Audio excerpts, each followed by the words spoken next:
And our International Baccalaureate program that we have here at La Costa Canyon High School is a program for juniors and seniors. And so these are our current 10th graders or current sophomores who are going into their junior and senior year. That's when they're welcome to start in the program, and we're going to go over the overviews of the program. Then we're going to talk about some of the model schedules and kind of what works and what doesn't work, and then we'll have our Q&A session. And so when we look at our International Baccalaureate program, it is that junior-senior program, and the really important part of that program is the staff that we have as part of that program. And so we have a few of our staff members who are here today, and they'll kind of wave, and if you can see their icon, that's great. We have Danielle Martinez, who is our counselor of our IB program. We have Thea Chadwick, who is our Theory of Knowledge teacher. That's what TOK is. We also have Erica Wanzik, who is our English teacher for IB English. And then I am the coordinator. I'm Cindy Schildhouse, and I also teach IB Biology. And if we have anyone else who pops on that I can't see in my tiny little list, then we'll introduce them as they come up. We also have Katie Bendix, who is one of the assistant principals here at La Costa Canyon High School. So she's here as well. And so with the IB program here at LCC, it really is a true program. And that's the big part that makes it stand out from other experiences like individual IB or AP classes for students, that the program is developed from the ground up. And the idea that the whole sequence and the whole foundation is built, and then the courses are structured out of that core and that foundation and the philosophy of the program. And so that is really what makes the experience unique and the program unique to us.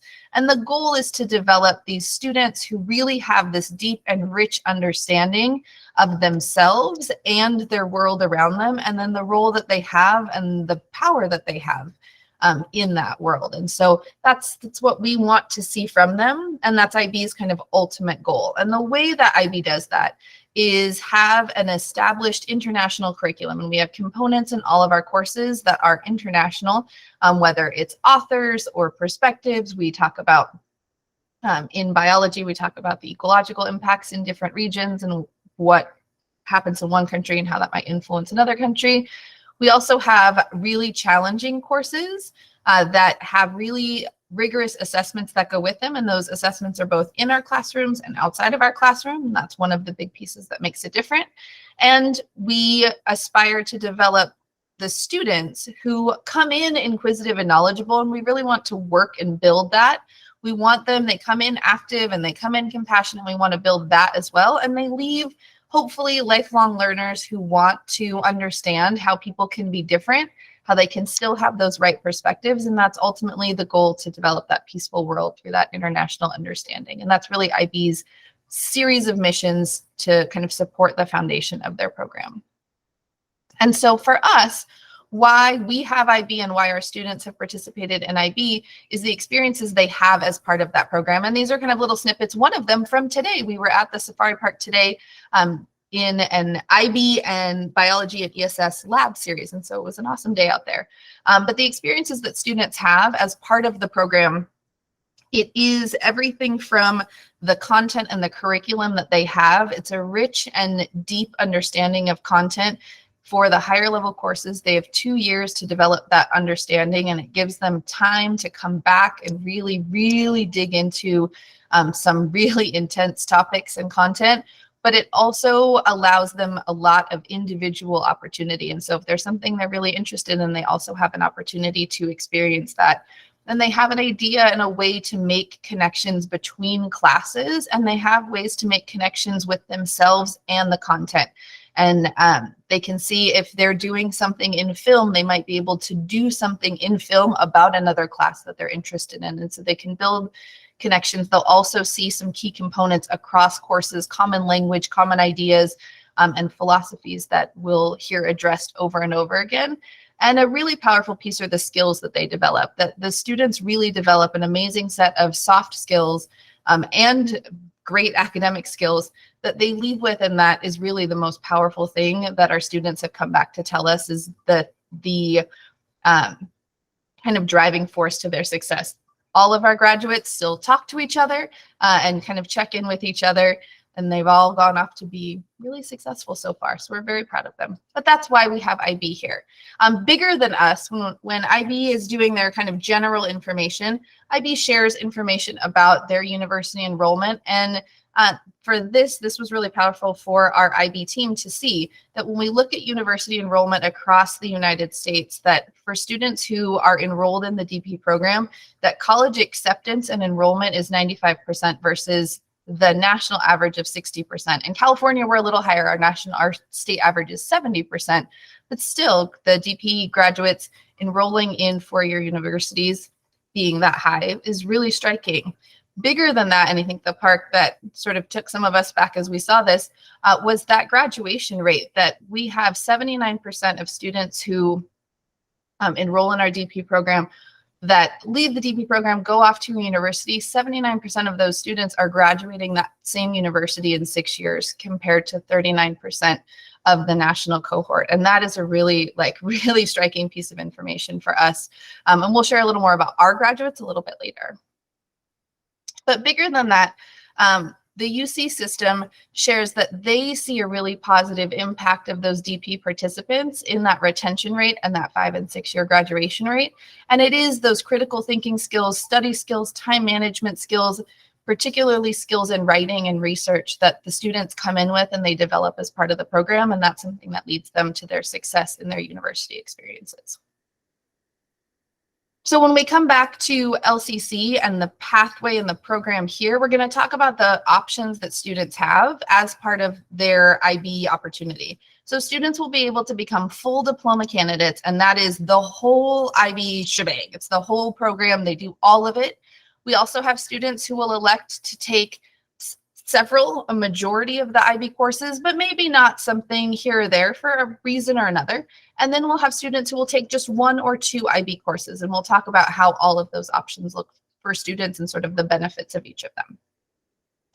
And so when we talk about who our current candidates are and who our graduating candidates are, that we have everybody. That's the real thing that we want you to see out of it, that we have students who are really academic and they head off to MIT, and we have students who are community activists and artists and directors of plays and technicians in plays and designers and multiple sport athletes and dancers and really everybody. And so when you see our DP students, it is a cross-section of all of the types of students that we have here at LCC, and they found an opportunity to be successful in the program. There are some really common factors across all of them. And so when we look at what it is to be a full candidate, in order to be a full diploma candidate, you have to engage in all of the components of IB. What that means is that you are able to earn a diploma because you're going to take a series of academic courses. And so you'll take these courses, and we'll have some options in there. And then you'll also take in your course structure, you have a set of requirements. You have to take 3 of the higher level courses. You can take 4. You can't take more than 4. All of that hashes out in just a second. They also have to complete the core, and the core is the theory of knowledge, which is a course in itself. There is an extended essay, and it's an individualized research paper that the students have an opportunity to do sort of the second half of their junior year into the first half of their senior year. Then they also have a community action or activity and service requirement, and we call it the CAS project.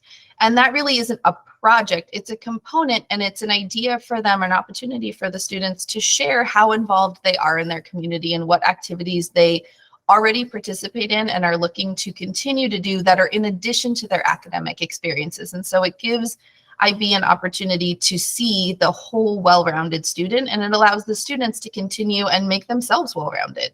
And so those are the components of the IB diploma. Those are all of the pieces that students would complete in order to be full diploma candidates. And so what those courses look like, students are required to take the English course. We have IB English is a 2-year course. It's a higher level course. And so students take year 1 their junior year and year 2 their senior year. Then we also have language acquisition. And for our languages, we have Spanish and French. And then History of the Americas is their social science credit, and that's another 2-year class. It's another higher level class. So they take that as 11th graders or juniors, and then again as seniors. And then they have some additional choices. So they have a science requirement, and they can either take a physics class that's in a higher level class that happens over 2 years, or they can take a biology class that's standard level. And when we say standard level, that's introductory college level course. Higher level is like an honors level college course. And so they're still very rigorous courses. So they have that higher level physics course as a science option. That one takes 2 years to complete. The biology course takes 1 year to complete. That's a standard level. And then we have an environmental systems and societies class that counts as a science, or students can use it as an elective.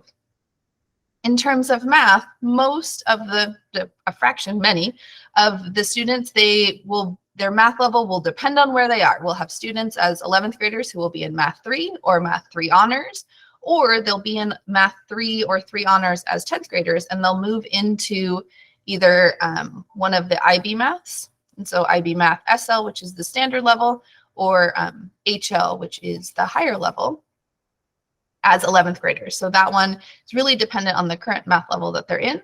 And then back to that core, that theory of knowledge class is a course that's required, and that's one of those core components that students will have to complete.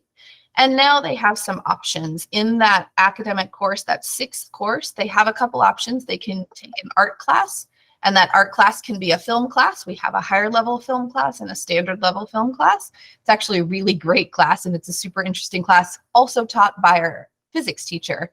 And so it makes for a really different experience. And then students can take psychology as an additional individuals and societies class, or students can come back and take a second science class. And so this is kind of the breakdown, sort of the menu for what students' 11th grade year will look like.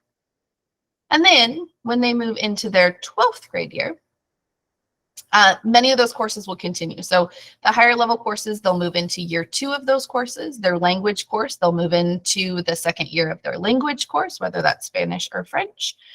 If they did the standard level science, then they can opt for a second standard level science, or opt for their elective, whether that's film or psychology. And then they'll continue in that math series, whatever that math is. And then for their year 2, for TOK, that's a 1-year class, but the components finish the 2nd semester of their senior year.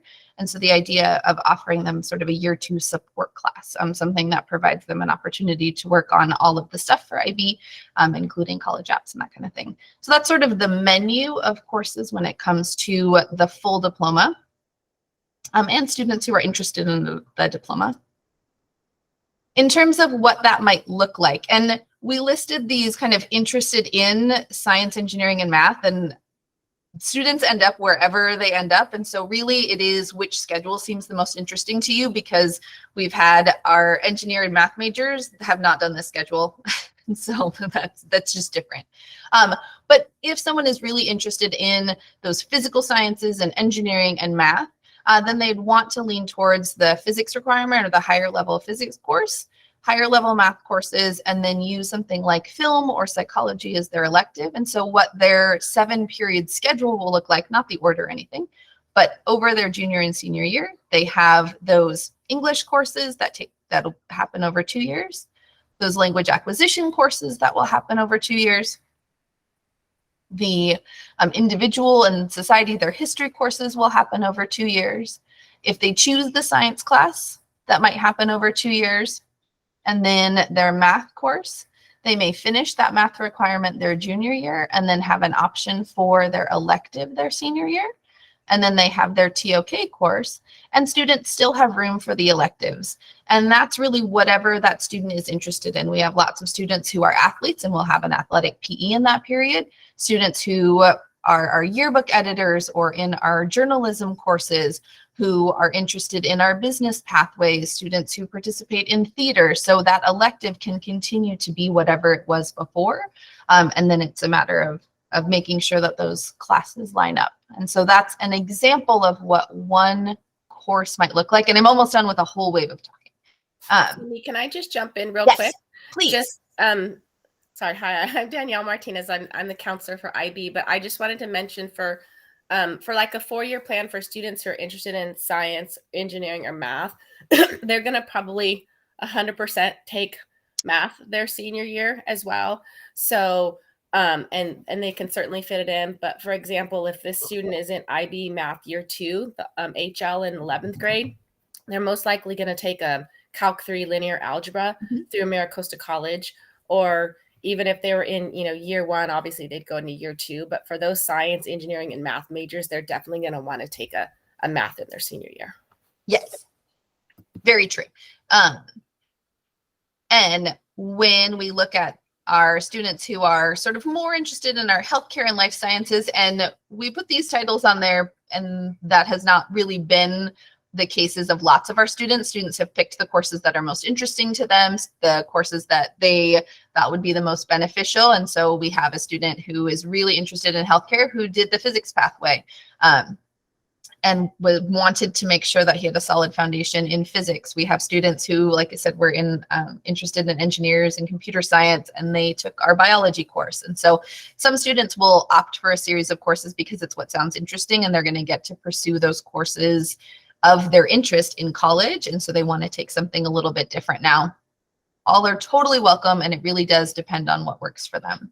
And so then another option for students, they can take that 1-year science class like the biology class or even the environmental science class, systems and societies, and then take the psychology class as their elective and still have some room for elective courses. That's really the key thing. And then if they're interested in things like art and film, they might elect to take our film course, and that film course can be either a 1-year film course or 2 years. And so then they still are able to complete those content requirement classes and use that film course as one of their higher level courses, as well as the art, and gets them to pursue something they're interested in. It's also another class that lots of students are interested in, and they opt to take that as one of their courses because it's just a great opportunity to do something really different. So those are the sort of the big ideas with the big standards. I'll pause for a second and see if there's anything that we need to answer from the chat before we talk about not being a full candidate and taking some IB courses. Yeah, anything that we need to answer? I can't see my chat. I think we're good. We should mention, Danielle, that the history class also covers the GovEcon. Oh, yes. Yeah, so that people don't panic about that. Yes, that's true. That our History of the Americas course for seniors, that when they complete that series of courses, it does waive or accept their GovEcon requirements for their graduation. So they'll be okay. That they don't have to take those in addition to the History of the Americas course. So for students who are interested in some of the IB courses, but maybe aren't interested in the full diploma for one reason or another, they can elect to participate in those higher level courses. Those are those 2-year classes. Standard level courses are 1-year classes. They may elect to participate in that core class, which is the Theory of Knowledge class. And then they can or do not have to participate in the extended essay, that research paper, and the community and action and service project. So that opportunity to kind of showcase their community service. And so they can choose to do those or not. Really the biggest piece of that is that students who are interested in those, if we have students who are interested in things like American Sign Language, since American Sign Language is a class that is different than the language acquisition classes, if that's the student's passion, they can still take other IB courses and then continue to pursue their American Sign Language. Or if they have a different language that they're studying beyond, then they have an opportunity to keep going with that. We also have students who will select to take one IB class in kind of complement to several AP classes, and we have lots of students doing that with our English course this year, and that the students were really interested in taking a different sort of angle, spin, perspective in English, and wanted to take the IB English class over 2 years to complement some of the AP courses that they're taking in other subjects. And so students can do that. Students can participate in that Theory of Knowledge class as well. They can also participate in the extended essay and CAS project or not. For those courses, they can kind of choose what that looks like. So an example of a student schedule, they might participate in the English course, but continue going with their American Sign Language, maybe participate in the History of the Americas course or a science course and the math course, even the film course, but then they're able to still keep that area that is their passion without much consequence. So that just gives you an idea of what a possible option would be. And students who are interested in one of those, just take one of those series of courses. We have, like I said, students in English. We've had students take the biology course, students take the math course, students take the physics course, the film course. So students take those 1 or 2 individual classes as they're most interesting. And we'll kind of close before we go into question and answer, but our students have left, and this kind of gives you an idea of our graduating students and the universities that they've headed off to. And more impressive than the list, and it's a pretty impressive list, is that those students are all still attending those same universities. And that's really profound to have all of our students in as our graduating freshmen are there, and they're going back for their 2nd semester. And then students finishing up and moving into their senior years. It's really exciting to see how successful that they've been, and that the skills they've had have made them feel successful and able to really thrive at some really, really amazing universities. And it's very exciting to see. We're very proud of them. So kind of hold on that list for a second, because it's a big list to take in. And then really just to close with a couple of statements from some of our students that, in addition to the students, they get into great universities. They're amazing students when they start. They take a great opportunity to make themselves even more amazing with a lot of really hard work. But that when they leave and reflect on their experience, that they have a lot to share about what that is. And so they realize that they have opportunities. They realize that they're responsible for themselves. They realize that they can kind of do not all of it, but they can do a lot. And that, really does give them an opportunity to develop time management, to develop some soft skills about communication and problem solving and conflict resolution and all of that. So it's wonderful to see. One more slide of our students and their kind of reflections of their experiences. But the big one and the last one to end with is that they really do see how capable they are. They see the amount of work that they've done. Last year, our seniors were looking through their Google Drives to just see how much stuff they'd done and the things they'd learned, and just sort of struck themselves with the amount of content and the amount of just wonderful experiences that they had had while they were here. And so it does give them just a wonderful opportunity. So we'll close. I'll leave this up for a little while we have the Q&A. I'm going to stop the recording and then we'll focus on the Q&As. In terms of university credit, the university credit is kind of all over the place, but similar to AP, that for colleges, as students pass the exams, then the higher level exams, they're eligible to earn credits mostly for the general education and elective courses.